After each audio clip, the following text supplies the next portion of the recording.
Hey, what's up guys, it's Mike from Alpha Reptiles here today with a brand new Vivarium build for you guys. I know this tank has actually been built for a very long time, but today is finally the day that it gets posted on YouTube, the whole entire build process. So if you want to learn how to build this stunning Vivarium that is currently housing my Rio Colubre Ufaga Pumilio, then definitely stay tuned, you will not be disappointed.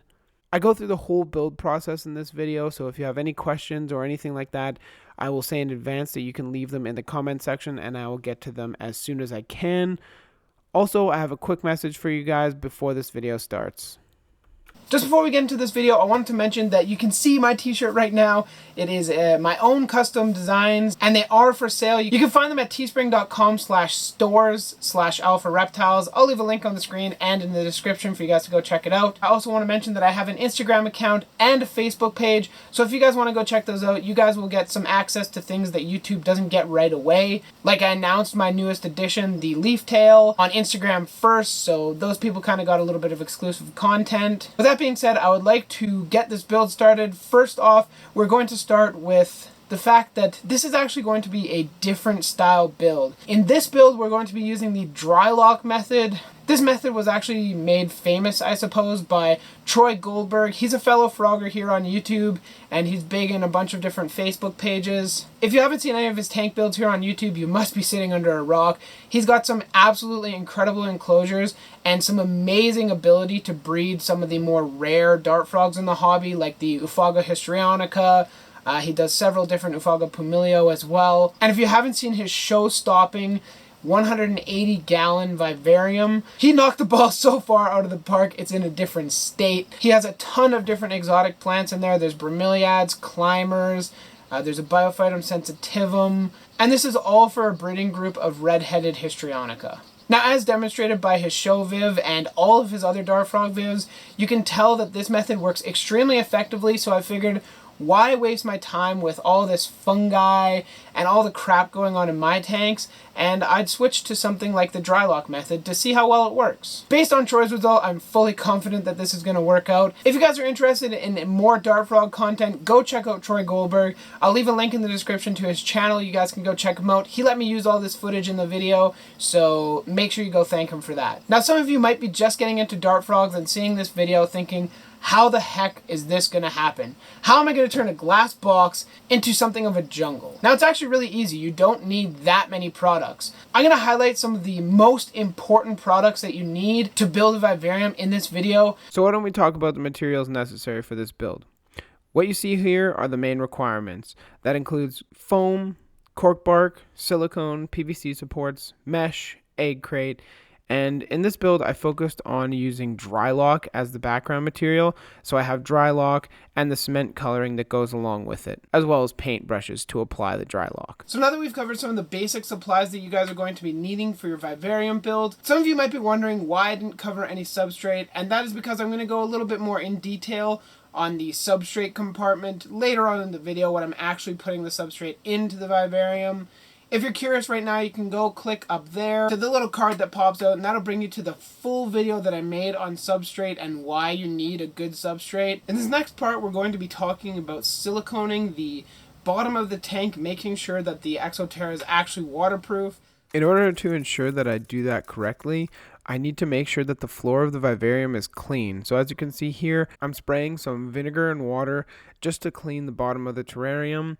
And an important side note is that you need to make sure that the tank is actually dry before applying any silicone. Otherwise, it's not going to work.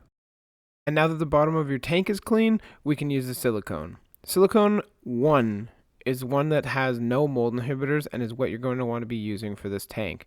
It should smell strongly of vinegar. The application process can be a little tricky for the first time, but it's the floor of the tank, so there's not really any need to get it super clean and really nice beads of silicone. You just need to make sure the job is done. The ideal way to lay it down is a consistent bead across the whole bottom of the tank. And to ensure that the sides of the tank are leak proof, I run a bead up about 4 inches on each one of the 4 corners. Once I'm done that, I put on my gloves and then I run my finger along the bead, flattening it out and ensuring a tight seal to the tank as well as the other silicone. Now that we've cleaned the bottom and silicone the base of our tank just to make sure that it's completely watertight, now what we're going to do is move on to the background of the tank, because that is going to allow us to have the most maneuverability around the vivarium without having any disturbance from any silicone PVC tubing, any of the false bottom egg crate, nothing like that. The only thing you have to make sure of is that you're leaving enough space for the substrate and the false bottom to go in. Without further ado, why don't we get on to the most fun part of this build, that is the background. Before foaming your background pieces in, make sure you play around with them. Make sure you find the most ideal setup for your driftwood. Try and make it look natural, and then you can begin your foaming. Now, if this is your first time setting up a tank, I have a couple tips for you guys. The first is to do a pattern, as you can see on screen, that covers all areas evenly. Then adjust your grip strength to the rate at which you're moving your hand. Try and match it so that the foam is coming out at the same speed. You don't want a ton of foam coming out at once, and then none coming out at other times. Always keep in the back of your mind, if you mess up at all, you can carve it and then re-foam the background as many times as you need. Of course, you will be wasting foam, but it's to prevent any crises from going on, right?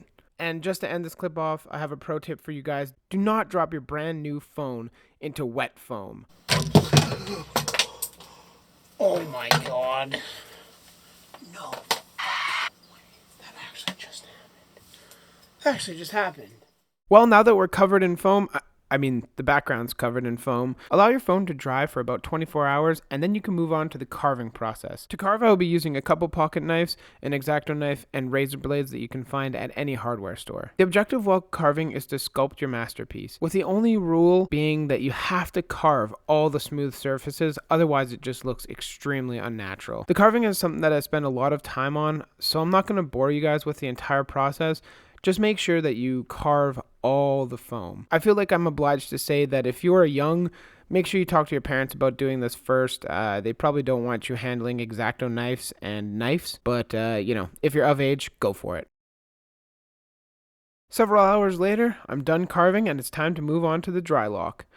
You can see the supplies I'm using here, including the cement coloring. The dark one is called charcoal and the red one is called terracotta. Since this is my first time doing the Drylok method, I figured it might be yours too, so I'm going to show you the process of how I get it prepared and everything mixed together. Keep in mind that the Drylok is all in one. It's not like an epoxy. You don't need two parts. It's quite simple. You just need to add the coloring and stir. Now that that's all mixed up, let's get on to applying it. My first tip for application is to use a paintbrush, and for the first layer, it should be quite thick and it's going to use up quite a lot of your Drylok.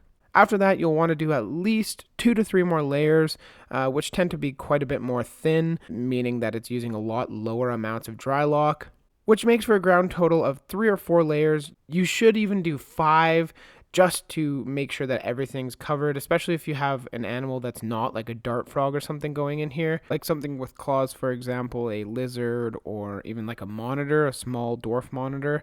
That's when you're going to want to use more layers. You'll know when you're done because you won't be able to see any of the foam poking through the Drylok or any weird little bubble marks remaining in the Drylok. Once you're finished Drylocking your background, now you can move on to the false bottom. The false bottom starts here, at its supports. In this case, I'm using black plumber's connections. I don't know what their actual name is, but you can find these at pretty much all hardware stores. Alternatively, you can also use white PVC ones. They're just slightly taller, so you're going to have less room for substrate. In these, you can see I drilled 4 holes, and that allows the flow of water to prevent stagnant water from building up and making your tank go bad. Once you've prepped them and you've did a rough layout of your tank, you can use silicone 1 again to adhere them to the bottom of your tank. This prevents them from sliding around when moving. For the false bottom itself, I actually decided that I would make it separately, and I totally forgot to film it. However, it is really quite simple. All you do is cut the egg crate to the proper size, and you can make that as many or as little dimensions as you want, however big you want your substrate layer to be. Once the pieces are cut to size, you connect them using the zip ties like you can see here. Then you must double check that it actually fits into your tank before adding anything else to your tank, whether that be the window screen or not. And with that being said, the next step is to add the window screen. This is just a separation barrier between the water level and the substrate itself, so no substrate will fall into the water layer. There are a couple modifications that I'm going to make to the substrate layer, and why don't we get into those? The only thing you might see me do is actually add a little bit to this side corner here. I might add a little bit of an extension, 2 or 3 inches high. That way it'll add some verticality to the substrate and I won't have to use a lot of substrate. In the meantime though, what I'm going to do now is actually fill the gaps here. I have a little bit of ADA aqua soil lying around. I'm not using it for anything, so I figured I would use it in this tank. Whatever I don't use to fill the sides, I'm actually going to throw in the substrate mix. Instead of filling it with the ADA Amazonia, you can alternatively use the fluval carbon or any brand of carbon. That will allow some filtering properties, and it should provide a bunch of space for the springtails to breed and reproduce. Now that we've talked about the filling of the substrate layer, why don't we talk about the substrate itself? So now we've come to the point where we can actually start talking about our substrate and getting our substrate ready for the tank. It's very important for a vivarium to have a nice, rich, well-draining soil that has plenty of air pockets and fights against the forces of compaction, so that way it doesn't all squish together and hold like a brick. If you guys are looking for some detailed info on making substrate for your vivarium, I'll link a card up in the top right hand corner for you guys to go check out. The basic mix that I'm going to be using in this is about 1.5 to 2 parts carbon, 2 parts jungle mix, 1.5 to 2 parts forest bark, 1 part eco earth, a panel of the tree fern, and about 1 part of the cocoa husk. And then a bunch of the ADA Amazonia. I don't really know how much I'm going to use, but that is a very, very loose guide for what you're going to want to be adding into your substrate. Before adding the substrate to the tank, it's a good idea to mess with your driftwood and find the ideal placement for all the pieces that you have. What you're seeing right now is me playing with them for about 10 minutes just to find the final product. It can take a while. Don't let it frustrate you. Enjoy the process. Now that we have our tank kind of laid out and the way that we might want it to be, what I'm going to do is actually add a bunch of substrate, maybe not all of it, but quite a lot of it. Putting a layer of substrate in allows me to orient the driftwood in the way that I want it and be able to actually keep it there rather than just kind of balancing it whilst I'm trying to imagine what plants to put, what different aspects of the tank I want to include in this build. Now that the hardscape or wood is in the tank, you can see what I went for. I went for a lot of surface area for the bromps to grow on, as well as a great depth of field with stuff both at the front and the back of the tank, and pretty much everywhere in between. Now that I'm happy with this, it's time to go plant. If you guys are interested in what plants I used in this build, I will include a plant list on screen right now for you guys, so make sure you check that out.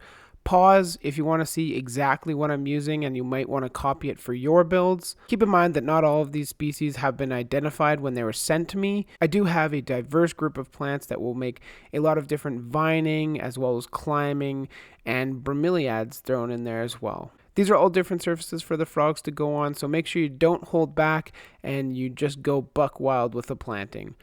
This is by far one of my favorite parts. Plant selection means almost as much as the frog selection to me in this case. So if you can't find all these plants near you or locally, try and check Facebook or orchid shows, anything where plants are being sold. See if they can get some more rare stuff in. If you supply them with a list, they might be able to get it in. Alright, and here it is, you guys. This is the planted tank. It's got everything. All the cuttings that I have on that table are all in here now. We have a little bit of everything in here.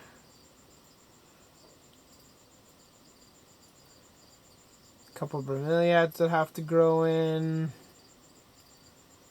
Some orchids, some argravia, everything. You guys might be thinking to yourself at this point, great, that's done, you're finished. Not yet. There's one last thing that has to be done to make this tank complete, and that is adding in your bioactive crew, your cleanup crew. What that consists of are isopods, like these guys here. You can see them running in there. So those are the dwarf brown isopods that I just added in. And now that we've added in our isopods, we can actually add in our springtails. Alright everybody, and that is the video. It's complete. You can see here that it's all planted, it's all ready to go. I might add some more plants over the coming weeks. The inhabitants for this tank will not be here for another 2 or 3 weeks, hopefully. We'll have some time for the cleanup crew to increase in numbers and start working on any mold or anything that actually develops in the tank while it's being kind of broken in. The new vivarium syndrome. And once that happens, we're just going to keep the lights on, humidity high, and let it grow in. With that being said, that wraps up the video. If you guys have any questions of this or are interested in some of my other builds, I will have one on the screen right now for you guys to go check out. If you have any questions, comments, concerns, anything like that about how to make your bioactive vivarium, certainly drop them in the comments. I will not hesitate to answer, and I pretty much answer everyone's questions. And don't forget, if you like this channel and you want to see more of these kind of videos, you can always subscribe to my channel, where you can find more reptile, frog, plant, and I guess the odd fish video as well. If you guys would be so kind, for those of you that made it to the end of the video, I'll leave my Instagram and my Facebook page in the description down below, so you guys can go check that out. I post a lot more frequently there than even here on YouTube, so if you guys are wanting to keep up with me and see what's going on, then definitely shoot me a follow over on those platforms. I hope you guys have a great rest of your day. I want to thank you very much for watching, and we'll see you in the next one.